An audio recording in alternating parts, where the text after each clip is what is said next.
नमस्कार दोस्तों, ओम नमः शिवाय, जय श्री कृष्णा, राधे राधे दोस्तों चैत्र नवरात्रि का पहला दिन माँ शैलपुत्री को समर्पित है।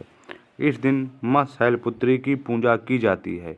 इस दिन माँ शैलपुत्री की पूजा उपासना करने से आपके जीवन के सभी कष्ट दूर हो जाते हैं और माँ शैलपुत्री प्रसन्न हो जाती हैं, जिससे आपको वरदान देती हैं, तो आपके सभी कष्ट दूर हो जाते हैं। नवरात्रि की पवित्र अवधि में आदि शक्ति के 9 रूपों की पूजा अर्चना कर उनका आशीर्वाद प्राप्त किया जाता है। चैत्र नवरात्रि का पहला दिन माँ शैलपुत्री को समर्पित होता है।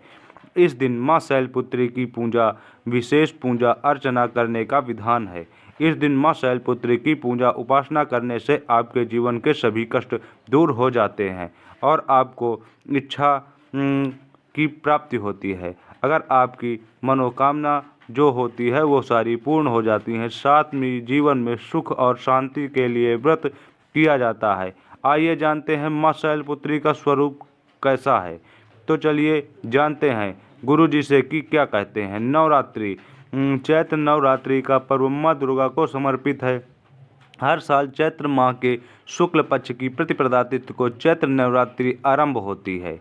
इस दिन पहले चैत्र नवरात्रि प्रारंभ होती है और इसमें माँ दुर्गा के सभी आदिशक्ति शतरूपा के सभी 9 रूपों की पूजा उपासना की जाती है। और इस बार अप्रैल में 9 तारीख को पड़ रहा है, तो चैत्र नवरात्रि में अब इस बार सभी पूरे 9 दिन की नवरात्रि होगी और पूरे 9 दिन नवों माता की पूजा उपासना की जाएगी। चैत्र नवरात्रि का पहला दिन माँ शैलपुत्री को समर्पित होता है। इस दिन माँ शैलपुत्री की विशेष पूजा अर्चना करने का विधान है। साथ ही जीवन में सुख और शांति के लिए व्रत किया जाता है। धार्मिक मान्यता के अनुसार माँ शैलपुत्री की पूजा करने से साधक के सकल मनोरथ सिद्ध होते हैं और घर में सुख समृद्धि और शांति का आगमन होता है। आइए जानते हैं गुरु जी से कि शैलपुत्री का स्वरूप कैसा होता है। तो चलिए जानते हैं माँ शैलपुत्री का स्वरूप कैसा होता है। इसे जानते हैं गुरु जी से कि क्या कहते हैं। शैलपुत्री के पहले दिन चैत्र नवरात्रि के पहले दिन दुर्गा के स्वरूप माँ शैलपुत्री की उपासना पूरे विधि विधान से की जाती है। इस दिन कलश स्थापना करके माँ दुर्गा के पहले स्वरूप माँ शैलपुत्री की पूजा की जाती है। माँ शैलपुत्री ममता की सागर हैं। माँ बेहद दयालु और कृपालु हैं। माँ शैलपुत्री के मुख पर कात्याय तेल झलकती माँ शैलपुत्री के मुख पर कृतिमय तेज झलकती है। माँ शैलपुत्री बाएं हाथ में कमल पुष्प और दाएं हाथ में त्रिशूल धारण करती हैं। माँ की सवारी वृष है। माँ इस दिन वृष की सवारी करती हैं। माँ अपने भक्तों का उदार और दुखों को दूर करती हैं। मान्यता है कि माँ शैलपुत्री की पूजा करने से इंसान को जीवन में शुभ फल की प्राप्ति होती है। माँ शैलपुत्री की पूजा अगर जब जातक करता है तो उसे जीवन में सभी सुखों की प्राप्ति होती है। और माँ शैलपुत्री दोस्तों चैत्र नवरात्रि के पहले दिन का महत्व। दोस्तों चैत्र नवरात्रि के पहले दिन माँ शैलपुत्री की पूजा और व्रत करने का विधान है। साथ ही यह दिन माँ शैलपुत्री को समर्पित है। देवी शैलपुत्री को देवी पार्वती के नाम से भी जाना जाता है, जो राजा हिमालय और माता मैना की बेटी थी। जो राजा हिमालय और माता मैना की पुत्री थी, जिन्हें पार्वती के नाम से भी जाना जाता है। इस दिन में होगी चैत्र नवरात्रि की शुरुआत। चैत्र नवरात्रि के शुक्ल पक्ष की प्रतिपदा तिथि की शुरुआत 8 अप्रैल को रात 11:50 से होगी। इस का समापन 9 अप्रैल को रात 8:30 तक होगा और 9 अप्रैल से चैत्र नवरात्रि की शुरुआत होगी और चैत्र नवरात्रि की समाप्ति 17 अप्रैल को होगी 17 अप्रैल को होगी दोस्तों। इस दिन माता की पूजा उपासना करने से माता रानी बहुत अधिक प्रसन्न हो जाती हैं। और दोस्तों गुरु जी ने बताया कि कलश स्थापना का मुहूर्त सुबह 6:02 से होगा शुरू। इसे नोट कर लें। गुरु जी के बताए गए कलश स्थापना की सही समय को। और दोस्तों जाने की सभी समय क्या है। कलश से चैत्र नवरात्रि 2024 से शुरू है। में 9 अप्रैल से शुरू हो रही है। घर घर में माँ दुर्गा के आगमन की धूमधाम रहेगी। इस दिन 9 दिनों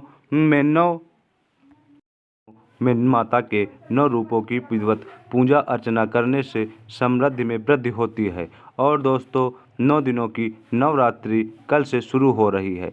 माँ के 9 स्वरूपों की संप्राप्ति से है। ये 9 पावन दिन नवरात्रि में पूरी श्रद्धा के साथ माँ दुर्गा के आगमन की तैयारी की जाएगी और इस दिन पूरी श्रद्धा के साथ माता के 9 रूपों की पूजा अर्चना की जाएगी। नवरात्रि में पूजा कलश स्थापन से शुरू होती है। अगर आप जिस दिन से कलश स्थापित करते हैं उसी दिन से आपकी पूजा पूर्ण मानी जाती है। उसी दिन से आपकी पूजा की शुरुआत मानी जाती है। शुभ मुहूर्त के कलश स्थापित करना पूजा शुरू किया जाता है। मान्यता है कि इन 9 दिनों पूरी श्रद्धा भाव से माता की उपासना करने से यश वैभव और ज्ञान की प्राप्ति होती है। तो चलिए जानते हैं गुरुजी से कि वो इस 9 दिनों में माता के 9 रूपों की पूजा के बारे में क्या कहते हैं और नवरात्रि के कलश स्थापन का शुभ मुहूर्त, कलश स्थापन की विधि और पूजा विधि के बारे में क्या बताते हैं। तो चैत्र घट स्थापन शुभ मुहूर्त। घट स्थापन शुभ मुहूर्त 6:02 AM से 10:16 AM मंगलवार अप्रैल 9 बजे 2024। अवधि 4 घंटे 14 मिनट। घट स्थापन अभिजित मुहूर्त 11:57 से 11:57 से 12:48 PM अवधि घंटे तक रहेगा, 51 मिनट तक रहेगा। घट स्थापन का महत्व। घट स्थापन नवरात्रि में घट स्थापन का बड़ा महत्व है। कहा जाता है कि बिना घट स्थापन के माता का पूरा आगमन नहीं माना जाता है। कलश स्थापन में हल्दी की गांठ, सुपारी, दूब, 5 प्रकार के पत्ते से कलश को सजाया जाता है। कलश के नीचे बालू की वेदी बनाया जाता है जो बोए जाते हैं। जो जितने अधिक जानते हैं उतना ही अधिक आपका पूजन सफल माना जाता है। साथ ही दुर्गा सप्तमी व दुर्गा चालीसा का पाठ किया जाता है। कलश स्थापन की विधि। दोस्तों सबसे पहले पूजन स्थान गंगा जल से शुरू करते हैं। अब हल्दी से अष्टदल बना लें। कलश स्थापन के लिए मिट्टी के पात्र में मिट्टी डालकर उसमें जौ के बीज बोएं। और दोस्तों जौ के बीज इस तरह बोएं कि वो जौ के बीज उगाएं। और कहते हैं कि जौ जितना अधिक उगता है उतना ही पूजन सफल माना जाता है। अब आए मिट्टी या तांबे के लोटे पर रोली स्वास्तिक बनाएं और उसमें लोटे के ऊपरी हिस्से में मोली बांधें। रोली मोली बांधें। अब इस लोटे के साफ पानी भरकर उसमें कुछ बूंदे गंगा जल भी मिला दें। गंगा जल बहुत ही पवित्र माना जाता है। अब इस कलश में साफ पानी भरकर उसमें कुछ बूंदे गंगा जल मिलाएं। अब इस कलश में पानी में सिक्का, हल्दी, सुपारी, अक्षत, पान, फूल, लौंग इस प्रकार के 5 प्रकार के पत्ते रखें और कलश को ढक दें। इसके बाद लाल चुनरी से नारियल लपेटकर उसके ऊपर से रख दें और उसी के ऊपर एक बाती रखें और उस बाती को अखंड ज्योति के नाम से जाना जाता है। उस ज्योति को जलाने से आपको सौभाग्य की प्राप्ति होती है। और पूजन विधि। सुबह उठकर स्नान करने और मंदिर साफ करें। दुर्गा माता का गंगा जल से अभिषेक करें। मैया को अक्षत, लाल चंदन, सुपारी और लाल पुष्प अर्पित करें। नंबर 4 सभी देवी देवताओं का जलाभिषेक कर फूल, फल और तिलक लगाएं। नंबर 5 घट और कलश स्थापित करें। नंबर 6 प्रसाद के रूप में फल और मिठाई अर्पित करें। दोस्तों दुर्गा सप्तमी और दुर्गा चालीसा का पाठ करें। दोस्तों दुर्गा माता को प्रतिदिन लौंग और सुपारी अर्पित करें। ऐसा करने से आपको मन चाहे फल की प्राप्ति होगी और प्रतिदिन शाम सुबह कपूर अवश्य जलाएं। कपूर जलाना बहुत ही शुभ माना जाता है। ऐसा करने से आपको अधिक फल की प्राप्ति होती है। दोस्तों, अगर वीडियो पसंद आया हो तो वीडियो को लाइक करें और चैनल को सब्सक्राइब जरूर